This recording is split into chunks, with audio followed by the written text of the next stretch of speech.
finally arrived. I'm glad you made it. I was beginning to think you weren't going to show up. Well, why don't you come in? You seem more surprised than I expected. I did write in the listing that I was a ghost, after all. Well, I suppose it must feel different actually seeing a ghost in person. You did read the listing, right? Yes, I'm looking for a roommate/spouse. It may seem like a strange listing, but I promise you, it's real. Now, before I show you the place, let me go over a few things. As you can see, I'm a ghost, and I'm unfortunately in a bit of a predicament, you see. I was unfortunately cursed by an evil witch when I was alive. The curse states that I must be married even after death, or I will fade away into nothing. It's pretty bleak, you see. Now, unfortunately, I'm not currently married, and therefore, I'm at risk of disappearing. Such a chaotic life I live, I know. Anyways, if you read the listing like you said you did, then you'd know that in addition to being my roommate, you're also agreeing to a contract marriage, right? Good. I'm sure you'd also like to know what's in it for you. Well, of course, there's the obvious fact that you get to live in my house, rent-free. I saved up a lot of money while roaming the earth, both as a ghost and alive, so I can pay for all the bills and living expenses. You'll also get my companionship. I may be a ghost, but I've been told I'm very fun to be around. I'm also unemployed, so I can cook and do all the household chores. You won't have to lift a finger. Well, I'm sure if that doesn't tempt you, then maybe seeing your living quarters will. Why don't I give you a tour of the place? What? No, I wouldn't say this place is haunted. I mean, I guess it sort of is because I live here, but I own it legally, I promise. Plus, I haven't noticed any other ghosts in the area, so I'm sure it's fine. Gosh, I'd sure be terrified if the house was haunted, though. What? You think I can't be afraid of those things because I'm a ghost?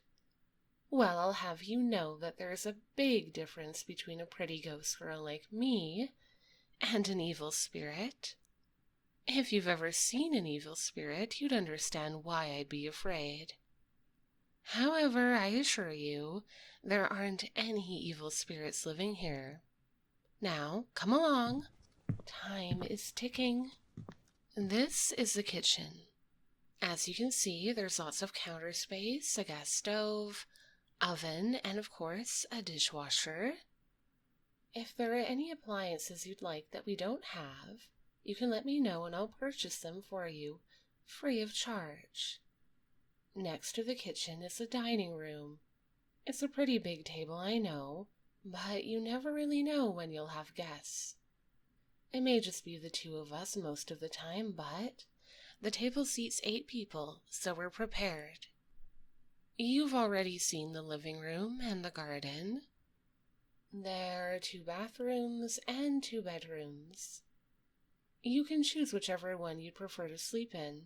As a ghost, I don't need to sleep, so it's rather useless to me anyways. Why are you looking at me like that? Huh?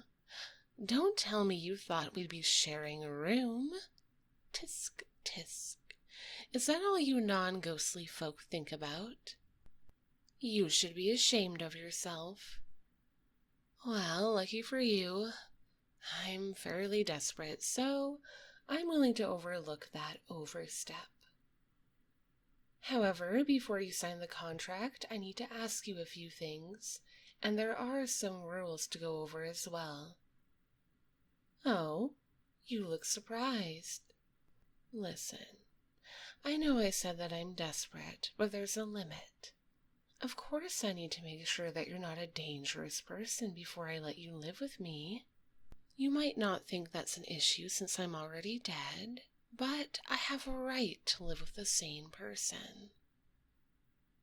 Anyways, shall we start with the questions? All right. Why do you want to live here?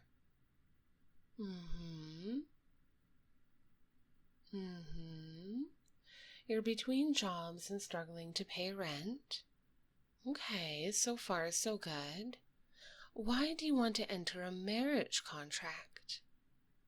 You've been single for a long time and don't think you'll ever get married otherwise. Being married is one of your dreams. Okay, reasonable enough.